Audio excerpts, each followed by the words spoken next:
થરાદ એપીએમસીની પહેલ 10 અકસ્માત મૃતકોના પરિવારોને ₹10 લાખના વીમા ચેક અર્પણ। થરાદ એપીએમસીમાંથી માનવતા અને જનકલ્યાણનું એક એવું ઉત્તમ ઉદાહરણ સામે આવ્યું છે, જેની ચર્ચા આજે સમગ્ર ગુજરાતમાં થઈ રહી છે। થરાદ માર્કેટયાર્ડ દ્વારા તાલુકાના પરિવારોને મુશ્કેલ સમયમાં આર્થિક ટેકો આપવાનું એક ભગીરથ કાર્ય કરવામાં આવ્યું છે।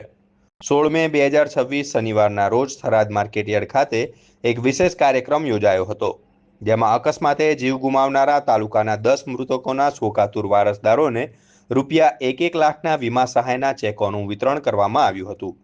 એપીએમસીના ચેરમેન શૈલેષભાઈ પટેલ તેમજ તમામ બોર્ડ ઓફ ડિરેક્ટર્સની પ્રેરણાદાયી ઉપસ્થિતિમાં કુલ ₹10 લાખના ચેક પરિવારોને સુપરત કરાયા હતા।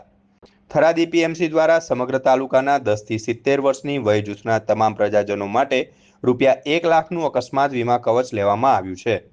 આ એક એવી ઐતિહાસિક અને અભૂતપૂર્વ યોજના છે, જે અંતર્ગત કોઈ નાગરિક સાથે અકસ્માતની દુઃખદ ઘટના બને તો એપીએમસી તેના પરિવારની વહારે આવે છે।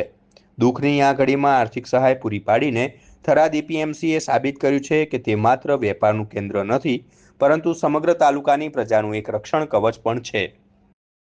એ ખેતીવાડી ઉત્પન્ન બજાર સમિતિ થરાદ દ્વારા જે મૃતકોના પરિવારજનોને 10 ચેકનું વિતરણ કરવામાં આવેલું છે, અને જે આ મૃતક પરિવારને અમારા થરાદ માર્કેટયાર્ડના બધા ડિરેક્ટરો અને વાઇસ ચેરમેન અને સેક્રેટરી, આસિસ્ટન્ટ સેક્રેટરી અને બધાની ઉપસ્થિતિમાં આ 10 ચેકોનું વિતરણ કરવામાં આવેલું છે।